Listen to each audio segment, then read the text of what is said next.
একবার ভাই চিনি কম দিয়া লিগার দিয়ে একটা চা দেন। আরে সচিব সাহেব যে তা আছেন কেমন? এই তো ভালো। নিম্বা সাহেব আপনি কেমন আছেন? এই আছি কোন রকম। তা আমাকে নতুন চেয়ারম্যানের খোঁজ খবর কি? কেমন আর হবে?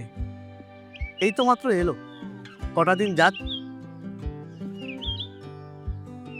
চোর যায় চোর আসে, হ্যাঁ আর কেমন হইব? আগে গুলার থেকে তার বেশি ভালো হইব না। তা আমার মনে হয় হ্যাঁ আগের গুলারও ওভারটেক করবো। কলমের খোসায় চুরি আর আমাকেও একটু হয় আর কি। না মেম্বার সাহেব, আপনি যেটা ভাবছেন সেটা না। গ্রামের মানুষ বলছে এবার পরিবর্তন হবে, আগের দুজনের মতো এই চেয়ারম্যান হবে না। প্রথম প্রথম নতুন নতুন এরকমই মনে হয়, তারপর কি আগের মতোই, যেই লাউ সেই কচু। আমাকে নতুন চেয়ারম্যান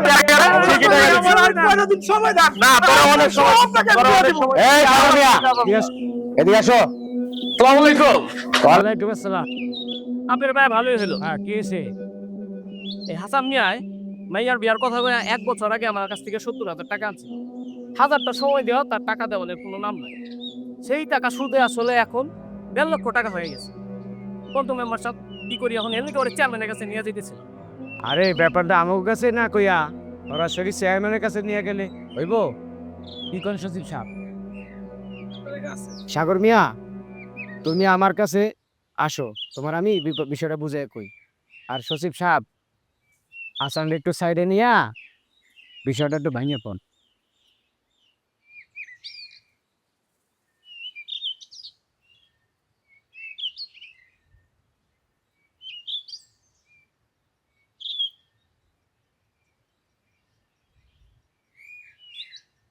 শোনো সাগর মিয়া। জি মেম্বার সাহেব। তুমি তো আমাকে নতুন চেয়ারম্যান ছিল না। হ্যাঁ আগের গুলার থেকেও বেশি কঠিন। টাকা পয়সা ছাড়া সে এক পাও নড়ে না। তা আমি কইছিলাম কি, তুমি আমারে 1050 টাকা দাও, আমি চেয়ারম্যান দিয়া একটা বিচার সালিসের ব্যবস্থা করে দেই। তারপর সময় মতন সালিশ ডাকলে তুমি এসে পড়ে তোমার টাকা পাওয়ার ব্যবস্থা আমি করে দিই। এত টাকা তো তো নাই হচ্ছে কেন নাই? কি ভাবতেছে এত? ঠিক আছে, আপনি যখন বলছেন কি আর করা। আরেকজনের সুদে দেওয়ার লেগে 50,000 আনছিলাম, ওটা এখন আপনারই দেই। দাও দাও। আচ্ছা ঠিক আছে, তুমি এখন যাও, ডাকলে সময় মতন আইসা পড়ো। ঠিক আছে মেম্বার সাহেব, আমি আসি দিলে। আচ্ছা ওয়ালাইকুম আসসালাম।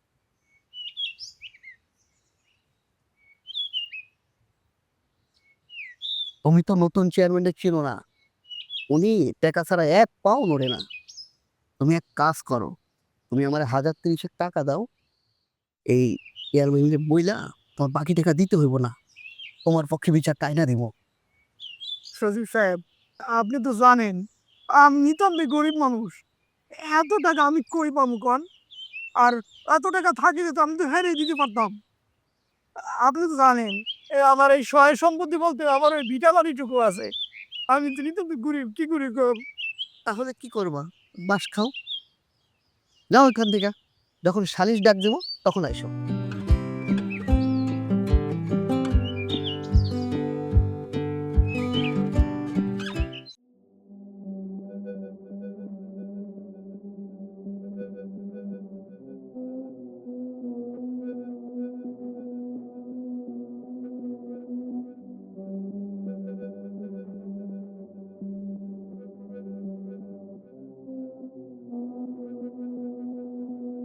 সালাম আলাইকুম।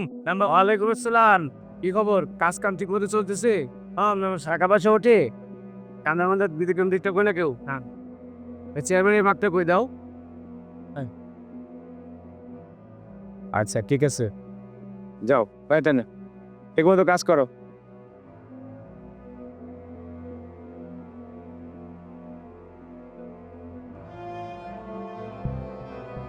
ভাই কাপড়ের পিছন রাস্তার কাজটা আমারও বেদারটা ওই আর নাজার তো কোনো খবর নাই। কাজটা তো আপনাকে দেবো, কিন্তু চেয়ারম্যান সাহেবকে তো আপনার কাজটা পাইয়ে দিতে হলে আপনাকে যে 5 লাখ টাকার মতো বলেছিলাম আমি, সেই লাখ 5 টাকা কি আপনি এনেছেন? আনছি তো। এই যে 1, 2, 3, 4, 5 এলন 5 লাখ। 5,000 টাকা আমি পাই। আর কাউকে দিবেন না কইলাম।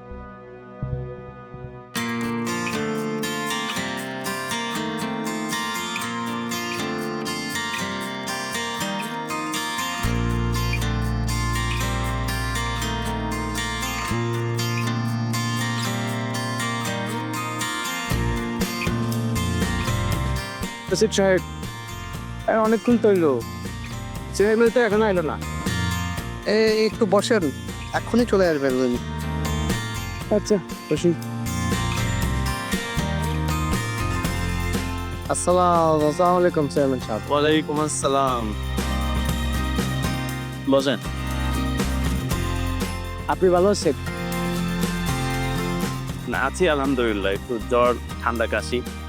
তারপর আল্লাহ সুবহানাহু ওয়া তাআলা আসলে যেভাবে রেখেছেন ভালোই রেখেছেন। আল্লাহর কাছে জন্য অশেষ শুকরিয়া। তারপর বলেন কি অবস্থা আপনাদের? চেয়ারম্যান সাহেব আসলে আমাদের ওই নির্বাচনের পর তো এখনো আমাদের কার্যক্রম হয় নাই। আজকে প্রথম অফিস। তা আপনাকে নতুন চেয়ারম্যান হিসেবে আমরা অভিনন্দন ও শুভেচ্ছা জানাই। তা আপনার জন্য কি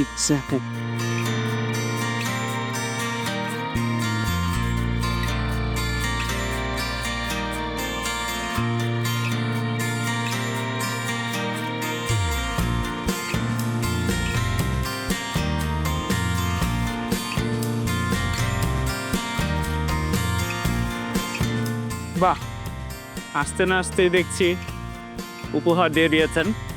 তো এত টাকা কিসের জন্য? না মানে ওই চা মিষ্টি ওইটা খাওয়া। চা মিষ্টি খেতে এত টাকা লাগে? এই মানে চেয়ারম্যান সাহেব আমি বুঝাই বলতেছি বিষয়টা।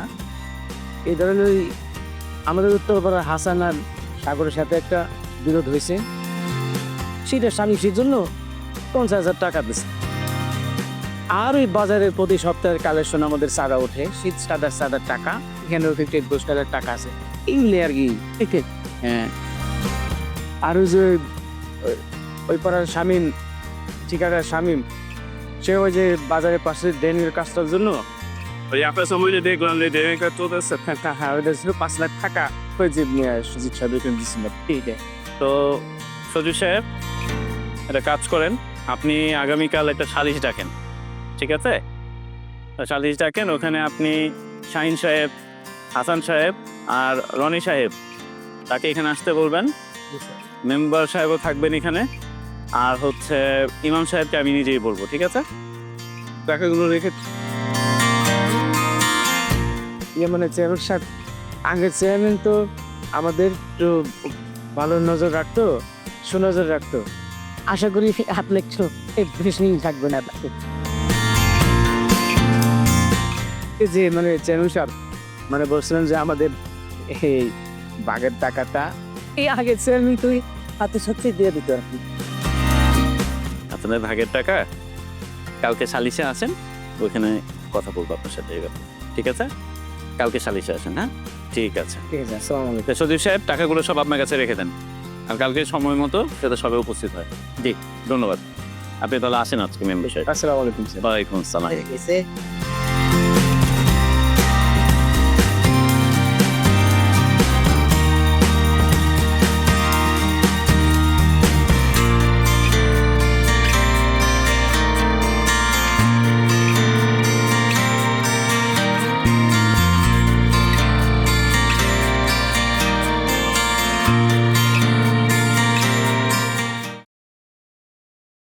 إذا زلزلت الأرض رجا وبست الجبال بسا فكانت هباء منبثا وكنتم أزواجا ثلاثة وأصحاب الميمنة ما أصحاب الميمنة وأصحاب المشأمة ما أصحاب المشأمة والسابقون السابقون. আসসালামু আলাইকুম ওয়া রাহমাতুল্লাহ। আলহামদুলিল্লাহ। কি অবস্থা? চাওয়া পাওয়া আছে। রাসেল কি খবর? আপনারা সবাই মিলে আমাকে যে গুরু দায়িত্ব দিয়েছেন আগামী 5 বছরের জন্য, এই ব্যাপারে আসলে আমি আল্লাহ সুবহানাহু ওয়া তাআলার কাছে সাহায্য চাচ্ছি। আর একটা ব্যাপারে আমি খুব ভীত। আমার মনে হয় যেন আমি আসলে এই দায়িত্ব পালনের যোগ্যতা আমার নেই। আর কোনো কারণে যদি এই দায়িত্ব পালন করতে আমি অপারগ হই, সেক্ষেত্রে কাল কিয়ামতের দিন আল্লাহ সুবহানাহু ওয়া তাআলার কাছে আমার জবাবদিহি করতে হবে। সার্বিক বিষয় নিয়ে আসলে আমি খুবই ভীত। আপনি এই ব্যাপারে কোনো রকম চিন্তা করবেন না। আমরা গ্রামবাসী সবাই মিলে আপনাকে সহযোগিতা করব। জি চেয়ারম্যান সাহেব, আল্লাহ তাআলা আপনাকে পছন্দ করেন বলে আপনাকে মনোনীত করেছেন। আপনার উপরেই দায়িত্ব অর্পিত হয়েছে। আপনি কোনো টেনশন করবেন না ইনশাআল্লাহ। আসলে এখানে আপনারা হচ্ছেন গ্রামের সম্মানিত ব্যক্তি। আপনাদেরকে তো আসলে বলতে সমস্যা নেই জিনিসগুলো। আমি ইতিমধ্যে আপনাদের এলাকার যে সার্বিক পরিস্থিতি, আইন শৃঙ্খলার যে অবস্থা, এগুলো আমি খোঁজ নিয়েছি। এটা খোঁজ নিয়ে আমি আসলে খুবই ভীত সন্ত্রস্ত। আমি এজন্য ইতিমধ্যে প্রশাসনের সাথে কথা বলেছি। তারা আমাকে আশ্বাস দিয়েছে, যদি আপনারা অভয় দেন তাহলে আমি বললেই এরা অ্যাকশনে আসবে। জি ইনশাআল্লাহ। তবে একটা জিনিস কি, গ্রামবাসী যদি একত্রিতভাবে আপনারা সাপোর্ট না দেন তাহলে কিন্তু প্রশাসন আসলে সাকসেসফুল এখানে হতে পারবে না। এজন্য আদনান ভাই, আপনারা জনশক্তি যারা আছে, গ্রামের যারা মুরব্বী আছেন, যারা সম্মানিত ব্যক্তি আছেন, এবং বিশেষ করে গ্রামের যারা ছাত্ররা আছে, ছাত্রছাত্রী যারা আছে, যুবকরা আছে, তাদের মধ্যে একটু সচেতনতা বৃদ্ধি করতে হবে, যাতে করে অন্যায়ের বিরুদ্ধে তারা এটা প্রতিরোধ করতে পারে। আর আপনারা যদি বলেন, আপনারা যদি আমার সাথে থাকেন, তাহলে ইনশাআল্লাহ আগামী 5 বছর নয়, আগামী 1 বছরের মধ্যেই আপনারা বুঝতে পারবেন যে এলাকার কি পরিবর্তন হয়েছে। আপনারা শুধু আমার সাথে থাকেন। আর একটা জিনিস খাস করে আমার জন্য দোয়া করবেন। ইনশাআল্লাহ। আল্লাহ সুবহানাহু ওয়া তাআলা যদি চায় তাহলে সম্ভব একটি ইনসাফ ভিত্তিক, ন্যায়ের ভিত্তিক, সমাজে কোনো প্রকার বৈষম্যবিহীনভাবে এই সমাজটা পরিচালনা করা। আমি চাই আপনাদের সহযোগিতা এবং আল্লাহ সাহায্য। ইনশাআল্লাহ। জি চেয়ারম্যান সাহেব, কোনো চিন্তা নাই। আসি। আসসালামু আলাইকুম। দেখি আছে জি, দোয়া করবেন। হ্যাঁ, আমি একটু কোরআন পড়বো। হ্যাঁ জি, রাসেল ভালো থেকো, কালকে এসে পড়ো। হ্যাঁ ঠিক আছে।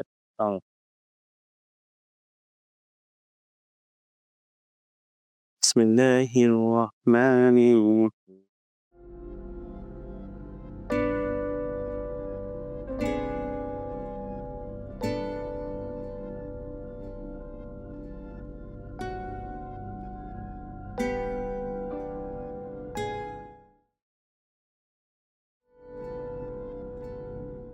কি অবস্থা আছেন সাহেব? কেমন আছে? ভালো আছেন? জি, বসেন। কি অবস্থা? আপনারা সবাই কেমন আছেন? দুঃখিত, আমার আসতে একটু দেরি হয়ে গেল। অসুস্থ ছিলাম তাই। তো তারপর সচিব সাহেব শুরু করেন। সম্মানিত সুধী, নির্বাচন পরবর্তী সময়ে আজকে আমরা এই প্রথম সালিশে উপস্থিত হয়েছি। আজকের সালিশে সভাপতিত্ব করবেন আমাদের ইউনিয়নের চেয়ারম্যান, এবং এখানে আরো উপস্থিত আছেন আমাদের মসজিদের ইমাম ও খতিব, আরো উপস্থিত আছেন বিশিষ্ট সংগঠক ও সমাজসেবক আদনান জায়েদ। এখন আমাদের চেয়ারম্যান মহোদয় আজকে এই সালিশি শুরু করবেন। আচ্ছা, তাহলে আমরা সালিশ শুরু করতে পারি। কি ব্যাপার হাসান সাহেব, আপনি দাঁড়িয়ে আছেন কেন? এদিকে এসে বসেন। চেয়ারম্যান সাহেব, আমি গরিব দুঃখী মুখ্য মানুষ। আপনার মতো সম্মানিত ব্যক্তির পাশে আমার বসা কি ঠিক হইব? বসো, এখানে বসো।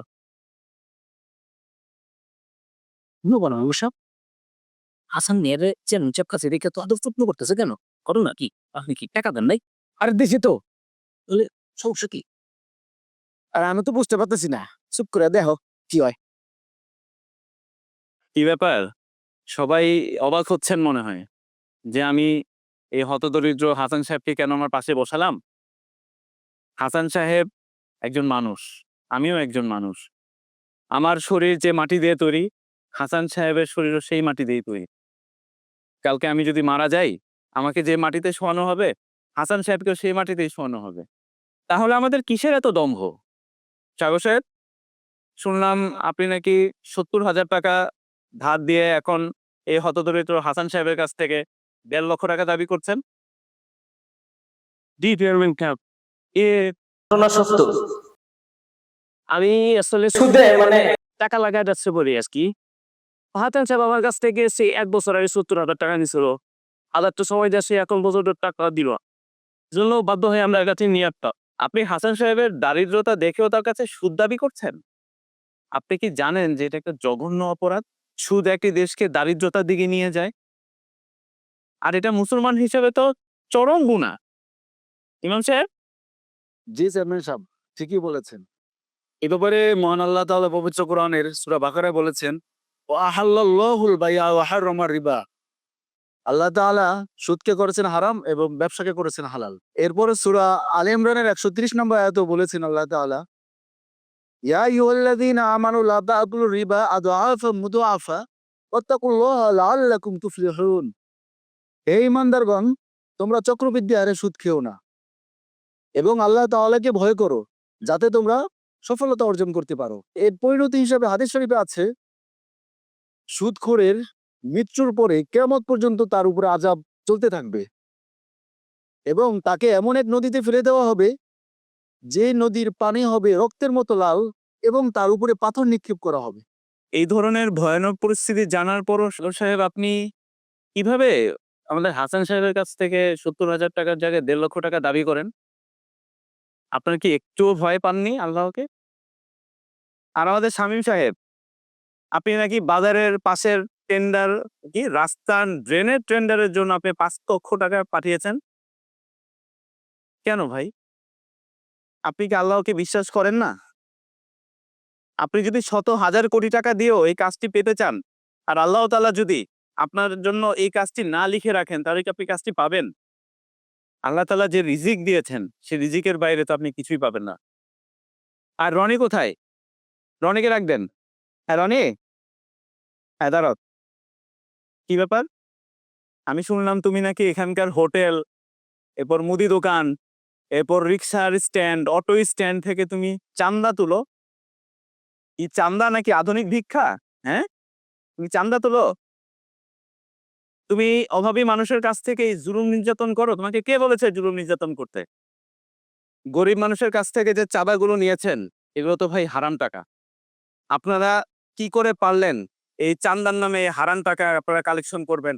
আপনাদের আখিরাতও ধ্বংস করতে এবং চেষ্টা করছে আর আরেকটাও নষ্ট হবে যদি আমি এটা গ্রহণ করি। আমি তো এই টাকা গ্রহণ করে আমার আখিরাত ধ্বংস করতে পারবো না। গরিব মানুষের উপর আপনারা জুলুম করবেন আর এই টাকা বলবেন মিষ্টি খাওয়ার জন্য দিচ্ছেন।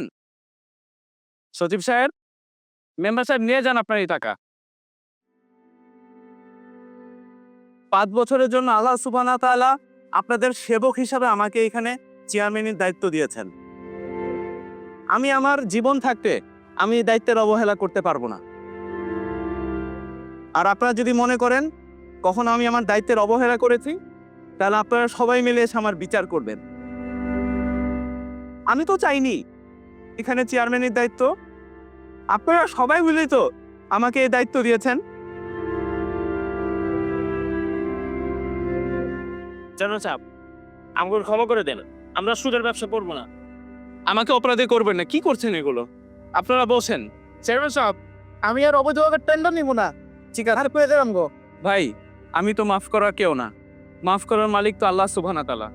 আল্লাহর কাছে শুকরিয়া যে আপনারা আপনাদের ভুলটা বুঝতে পেরেছেন। আপনারা একান্তে 2 ফোঁটা চোখের পানি ফেলে আল্লাহ সুবহানাহু ওয়া তাআলার কাছে ক্ষমা চান। আপনারা চান যেন আপনারা ন্যায়ভাবে আপনাদের জীবনটা পরিচালনা করতে পারেন।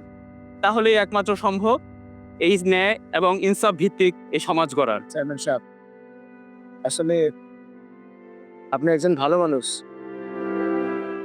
আমাদের বিগত যে চেয়ারম্যানরা ছিল তারা অসৎ লোক ছিল, তাদের সাথে থেকে আমিও অসৎ হয়ে গেছিলাম, যার কারণে আমার অন্তরটা অসৎ হয়ে গেছিল। আমি বুঝতে পারি নাই সৎ কি অসৎ কি। আমি অসৎ কাজ করছি, মানুষের কাছে চাঁদা উঠেছি, মানুষের কাছে ঘুষ খাইছি। আজ থেকে আমি প্রতিজ্ঞা করছি আমি কোনো মানুষের কাছ থেকে অন্যায়ভাবে চাঁদা উঠাবো না, ঘুষ খাবো না। আমরা একজন ন্যায় ও ইনসাফের চেয়ারম্যান পেয়েছি, আপনি আমাদের গর্ব। আমি আজকেই আমার এই ভুলের মাসুল হিসেবে যার যার থেকে আমরা টাকা উঠেছিলাম সেই টাকা সবাইকে ফেরত দিয়ে আমি আবার আপনার ন্যায় ইনসাফের দলে যোগ দিলাম।